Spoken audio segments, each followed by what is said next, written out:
Welcome to Statute Stories. If you're looking to understand the law in a fun and engaging way, then you are at the right place. In this video, we will discuss sections 161 to 171 of the Pakistan Penal Code, PPC. So let's get started. Section 161. Public servants taking bribes for official acts.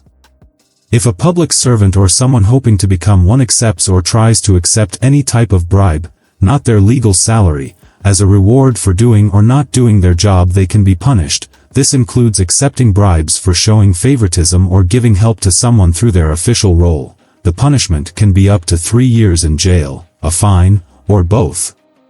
For example, a government officer is offered money by a contractor to approve a building plan faster than usual. The officer accepts the money but is later caught and sentenced to 3 years in jail, along with a fine, for receiving an illegal bribe instead of just doing their job properly. Section 162. Bribing to influence a public servant.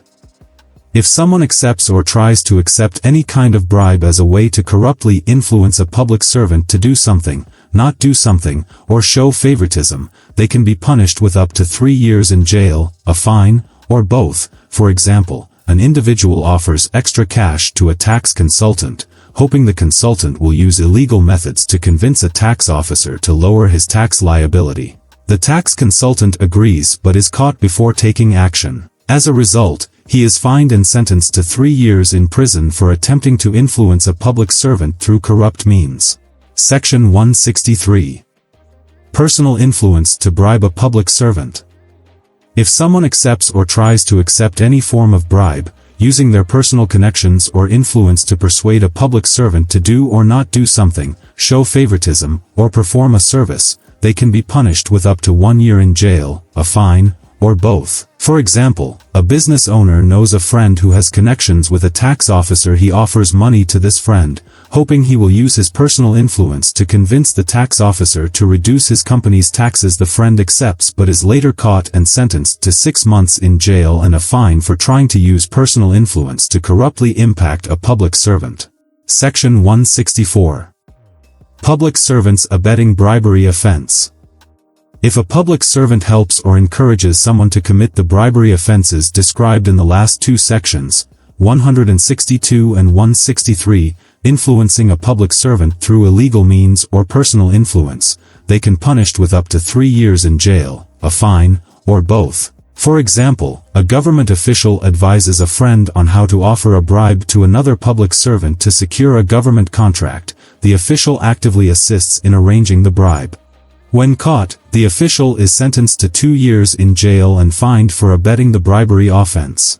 Section 165. Public servants accepts free gifts from interested parties. If a public servant accepts or tries to accept anything valuable for free or at a much lower price than its real worth from someone involved in any matter they're handling or likely to handle, they can be punished. This also applies if the person giving the valuable thing is connected to the public servant's official duties. The punishment can be up to 3 years in jail, a fine, or both. For example, a city planner overseeing a construction project buys a car from the project's contractor at a much lower price than its actual value. The planner knew the contractor was involved in the project he was supervising when discovered. The planner is sentenced to 3 years in jail and fined for obtaining a valuable thing without proper payment from someone involved in his official duties. Section 165A. Abetment for corruption.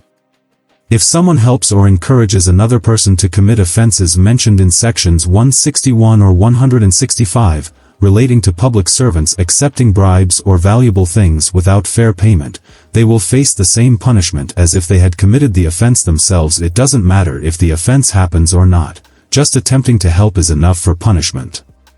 For example, a consultant advises a business owner on how to offer a bribe to a government official to speed up approval for a project. Even if the business owner doesn't end up offering the bribe, the consultant is still guilty of abetment. As a result, the consultant is sentenced to the same punishment as the original bribery offense. Section 165B. Certain abettors exempted. A person is not considered guilty of helping or encouraging bribery, offenses under sections 161 or 165, if they were forced, threatened, or intimidated into giving a bribe or valuable gift to a public servant. This means that if they did it because they were scared or pressured, they wouldn't be punished for abetment. For example, a tax officer intimidates a citizen, warning them that their taxes will be unfairly increased unless he provides a gift of a house. The citizen, feeling scared, gives the house because the citizen was forced. He will not treat it as an abettor in the bribery offense. Section 166. Public servant disobeying law with intent to harm. If a public servant purposely breaks the law or ignores rules they are supposed to follow in their job, knowing or intending that this will harm someone, they can be punished. The punishment can be up to 1 year in jail, or fine, or both. For example, a safety inspector deliberately skips mandatory checks for a factory, knowing that this might lead to accidents and injuries. When an accident happens, the inspector is held responsible for disobeying the law and causing harm. He is sentenced to 1 year in jail and fined. Section 167. Framing false documents by public servants. Public servants who are responsible for creating or translating official documents, if they purposely create or translate a document incorrectly, knowing that it could harm someone, they are breaking the law. This can include situations where the incorrect document could cause someone to lose money, get in trouble, or face other kinds of injury. The punishment for doing this is imprisonment with up to 3 years, or with fine, or both. For example, a government employee responsible for preparing land records purposely writes wrong information in the documents, making it look like a person owns less land than they actually do. The employee did this to help someone else take over the land. The result is that the rightful landowner lost their property. The government employee was caught and was sentenced to 3 years in jail, and fined. Section 168. Public servants engaging in unlawful trade. Public servants, government employees, are not allowed to run businesses or be involved in trade because they have to focus on their government jobs. If a public servant starts or joins a business, they are breaking the law. The punishment for this can be up to 1 year in jail, with a fine, or both. For example, a city tax officer secretly starts a construction business while still working for the government. The law says public servants cannot engage in trade because it creates a conflict of interest. The officer is caught while running his business and is sentenced to 1 year in jail and fine. Section 169. Public servants misusing position to buy property.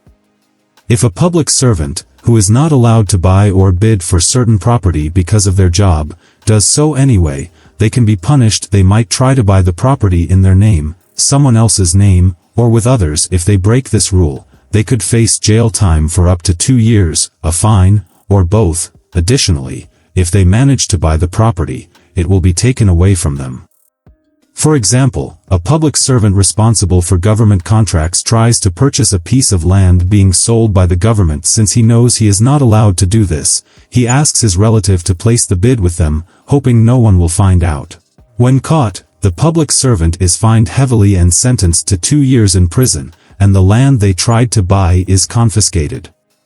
Section 170. Impersonating a public servant. If someone pretends to be a public servant, like a police officer, government official, etc., even though they know they are not, they are committing a crime. If they act or try to act as if they are in that position, they can be punished. The punishment for this can be up to 2 years in jail, or they might have to pay a fine, or both.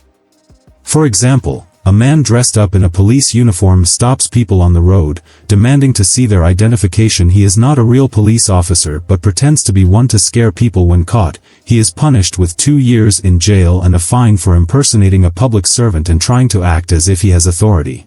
Section 171. Wearing uniform of a public servant with fraudulent intent. If someone wears a uniform or carries something that looks like it belongs to a certain group of public servants, like police, doctors, etc., but they are not part of that group, and they do it so others think they are, they can be punished up to 3 months in jail, or a fine of up to 600 rupees, or both. For example, a man wears a white coat and a stethoscope to enter a hospital, pretending to be a doctor so that he can move around freely and gain access to restricted areas. He is caught, and even though he did not harm anyone, he is sentenced to 3 months in jail and fined 600 rupees for wearing the garb of a public servant with the intent to deceive. Thanks for watching. Like, share and comment. Follow for more videos. Take care. See you soon.